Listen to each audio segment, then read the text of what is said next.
Vaksin Nusantara akhiri COVID-19 ditulis oleh Panjat H dari siwar.com. Sebelum kita lanjut, jangan lupa subscribe dan nyalakan loncengnya agar Anda menjadi yang pertama mendapatkan informasi dari jurnal terupdate. Angin segar sedang meniupkan vaksin Nusantara ke seluruh muka bumi. Kabarnya, vaksin temuan Dr. Terawan Agus Putranto ini sedang dibicarakan di berbagai negara. Bahkan sudah diulas di jurnal-jurnal internasional. Hal itu diakui sendiri oleh mantan Menteri Kesehatan tersebut yang mengklaim bahwa saat ini dunia mulai mengakui kesaktian vaksin Nusantara. Terawan mengungkapkan itu saat menghadiri acara webinar bertajuk Perang Biologis Pandemi COVID-19, Lesson Learned and Effort to Reinforce Health Security to Accelerate COVID-19 di RSPA di Jakarta. Terawan mengatakan sejumlah jurnal membahas vaksin Nusantara berpeluang besar dalam menyudahi penyebaran COVID-19.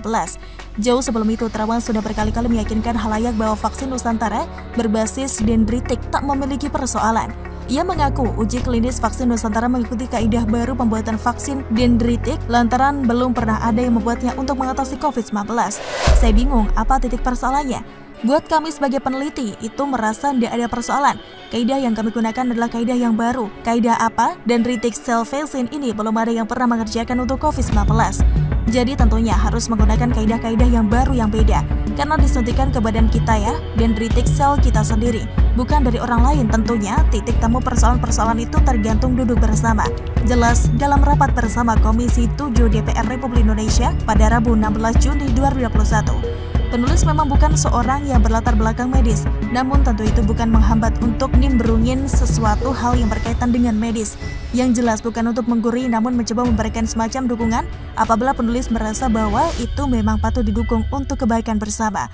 Sebaliknya, penulis tidak sungkan menyatakan penolakan untuk sesuatu hal yang menurut penulis dapat mengakibatkan sesuatu yang kurang baik, seperti soal rencana pemerintah untuk mengadakan vaksin berbayar guna mendukung vaksin gratis yang sudah berlangsung sejak April 2021 lalu. Penulis yang khawatir bahwa ini rentan dimanfaatkan oleh para oknum untuk meraup keuntungan bagi diri sendiri.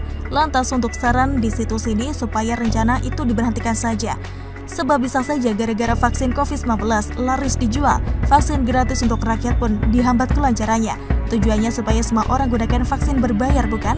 Ketika Terawan hadir dengan gagasannya soal vaksin Nusantara dengan segala keunggulannya dibandingkan vaksin-vaksin konvensional yang kini beredar, penulis heran juga melihat respon dari banyak pihak yang mempertanyakan bahkan menolaknya. Sementara suara-suara yang mendukung vaksin Nusantara ini sebenarnya banyak, bahkan sangat banyak. Itu terlihat dari komentar-komentar netizen setiap ada berita tentang vaksin Nusantara ini. Boleh dikatakan netizen yang mendukung merajai kolom-kolom interaksi. Suara penolakan datang dari ilmuwan akademisi, organisasi profesi, termasuk BPOM, yang paling vokal menyuarakan soal ketidaksetujuannya atas vaksin Nusantara ini. Salah satu alasan BPOM adalah bahwa vaksin Nusantara tidak memenuhi secara kaidah. Sementara Terawan sendiri yakin bahwa tidak ada masalah dengan metode yang dia tawarkan itu. Di belakang Terawan sendiri banyak sosok dengan nama besar yang mendukungnya. Ada pengusaha besar, pejabat tinggi, mantan pejabat tinggi, bahkan mantan Presiden Republik Indonesia. Konon, orang-orang besar ini sudah mengalami sendiri khasiat dari metode penyembuhan dari Terawan. Dan buktinya mereka semua kini masih sehat dan bugar kok. Bahkan ada yang masih berambisi untuk jadi capres meski sudah tua bangka pada tahun 2024 nanti. Dalam perang melawan pandemi ini, Terawan kembali hadir dengan vaksin Nusantara, namun ditentang oleh sejumlah pihak. Alasan mereka karena uji klinis vaksin Nusantara tidak memenuhi kaidah-kaidah yang berlaku. Tetapi kabarnya, berkat intervensi pihak-pihak yang punya power namun peduli terhadap nasib rakyat, akhirnya hambatan terhadap vaksin Nusantara ini disingkirkan. Bisa saja tujuan pihak yang menolak vaksin Nusantara berdasarkan kaidah penelitian itu memang baik, namun mestinya mereka paham bahwa situasi saat ini tidak ada waktu untuk berkaidah-kaidah. Situasi dan kondisi sudah begitu genting di seluruh dunia. Semua negara berlomba menemukan vaksin COVID-19 dan vaksin-vaksin tersebut baru tersedia setelah pandemi berlangsung 1 tahun dan sudah membunuh jutaan manusia di seluruh dunia dan menyengsarakan banyak rakyat karena perekonomian terpuruk.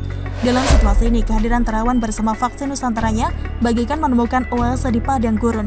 Namun, sikap penolakan pihak-pihak tertentu sangat disesalkan hanya karena kaidah tadi. Padahal, ini kondisi gawat darurat yang tidak butuh kaidah untuk menyelamatkan banyak nyawa. Situasi dunia mirip orang yang sudah terperosok ke jurang, hanya tangannya yang masih menggantung di tubir jurang. Dalam kondisi ini, orang tersebut akan berusaha menggapai apa saja supaya dirinya bisa naik kembali ke atas. Dalam situasi macam ini, dia tidak memikirkan soal kaidah. Demikian halnya dengan vaksin Nusantara di masa pandemi yang belum tampak ujungnya ini. Adapun vaksin-vaksin yang sekarang kabarnya belum sempurna sebab daya gempurnya terhadap varian baru berkurang, itukah sebabnya?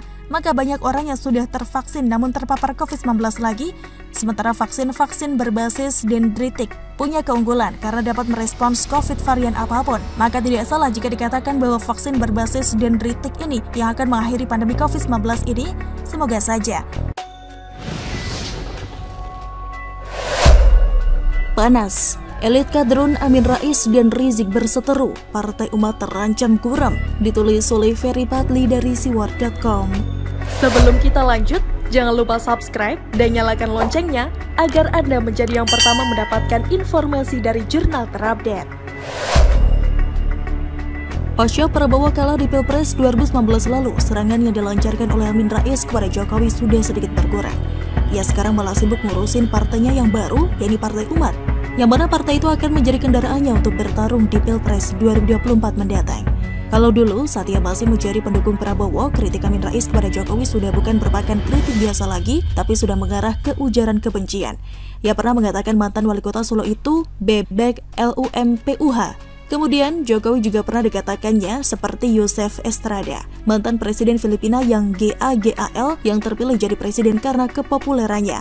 Padahal kalau dilihat dari rekam jejaknya, Jokowi tentu tidak seperti aktor yang akrab dipanggil Erap itu. Sebelumnya ia sudah teruji jadi wali kota dan gubernur. Dan Jokowi terkenal juga bukan karena main sinetron atau film, tapi karena kebijakannya. Seperti berhasil mengubah kota Solo menjadi kota pariwisata, budaya, dan batik. Serta berhasil merelokasi PKL tanpa kekerasan. Termasuk juga program Kartu Indonesia Sehat atau KIS, Kartu Indonesia Pintar atau KIP, dan Kartu Keluarga Sejahtera atau KKS yang saat ini begitu populer di masyarakat. Itu merupakan program Jokowi saat masih menjadi gubernur DKI Jakarta. Artinya, ia memang sudah teruji dalam memimpin dan menjalankan roda pemerintahan. Di samping itu tentu masih banyak lagi yang ia lakukan yang secara tidak langsung membantah pernyataan Amin Rais tersebut.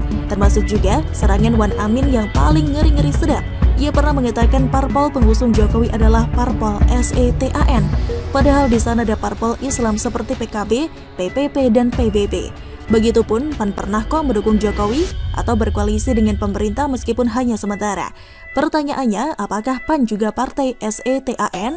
Kalau juga partai SETAN berarti Amin Rais adalah mbahnya SETAN dong. Karena dia yang turut mendirikan partai itu, hehehe. Nah, kalau sekarang Amin lagi sibuk dengan partai umatnya, seperti apa perkembangan partai itu? Menurut hemat penulis sih biasa-biasa saja, bahkan bisa dibilang stagnan. Karena di tempat penulis sendiri saja, partai ini lagi nyari ketua DPD kabupaten dan sampai sekarang belum ketemu. Itu artinya apa? Peminatnya nyaris tidak ada. Jadi ketua DPD saja orang nggak mau, bagaimana mau punya banyak pemilih? Sebenarnya partai ini mau mengais ceruk suara kelompok 212 yang konon katanya berjumlah 7 juta jiwa itu. Seperti yang disampaikan oleh loyalis Amin Rais, Agung Mozin, bahwa logo Partai Umat senafas dengan semangat perjuangan Rizik. Bahkan peluncuran logo itu pun dilakukan bersama dengan kepulangan Rizik ke tanah air. Maka oleh sebab itu, Partai Umat menyambut kedatangan Rizik dengan penuh kegembiraan dan rasa syukur yang diwujudkan dengan peluncuran simbol partai yang sinkron dan senafas dengan perjuangan HRS, yaitu melawan kezaliman dan menegakkan keadilan, ujar Mozin kala itu, 9 November 2020. Amin juga menemui Rizik pasca ia tiba di tanah air yang tidak lain tidak bukan dengan harapan Bang Thoyib yang baru pulang dari pelarian itu bisa masuk Partai Umat. Karena kalau bukan dari kelompok kadrun, Partai Umat tidak akan punya basis massa loh. Kelompok Muhammadiyah sudah cenderung ke PAN. NU jelas merupakan basis massa PPP dan PKB. Kelompok Liko dan lembaga dakwah kampus sudah menjadi milik PKS. Jadi bisa dibilang jika tidak ada dukungan dari kelompok 212, Partai Umat hanya butiran debu. Namun sepertinya harapan Amin untuk menjadikan PA212 sebagai alat politiknya itu sirna sudah. Pasalnya baru-baru ini ia berseteru dengan Rizik. Hal itu berawal dari temuan Amin Rais DKK terkait peristiwa Laskar Ormas Selarang oleh aparat kepolisian beberapa waktu yang lalu. Bahwa menurut Amin Rais berdasarkan fakta yang ada, yang sumber informasinya berasal dari sumber Premier, tidak ada pelanggaran HAM berat terkait peristiwa itu. Jadi teman-teman TNI dari 3 angkatan dan teman-teman Polri, Anda memang tidak terlibat, baik skenario apalagi pelaksanaan. Jadi kita bangga, alhamdulillah tulang punggung keamanan bangsa yang namanya Polri dan tulang punggung pertahanan yang namanya TNI itu tidak terlibat sama sekali.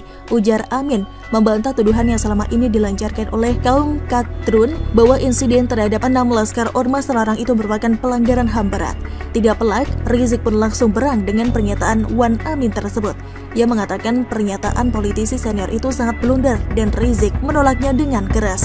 Bahkan Rizik juga menuding pernyataan Amin itu dapat merugikan laskar Ormas terlarang yang meninggal dunia serta sebaliknya menguntungkan pemerintah dan aparat kepolisian. Terakhir, Rizik tetap ngotot dengan praduganya sendiri bahwa penembakan terhadap laskar Ormas terlarang itu merupakan pelanggaran HAM berat yang melibatkan TNI, Polri, dan BIN. Sekarang tinggal menunggu lagi saja kapan Amin akan melancarkan serangan balik kepada mantan teman dekat Firza Husein itu. Dan bisa saja nanti dia juga mengatakan Rizik adalah bebek lumpuh karena memang saat ini lagi lumpuh di dalam penjara. Hehehe. Dengan demikian, perseteruan antar elit kadrun ini tentunya akan semakin seru ke depannya untuk ditonton.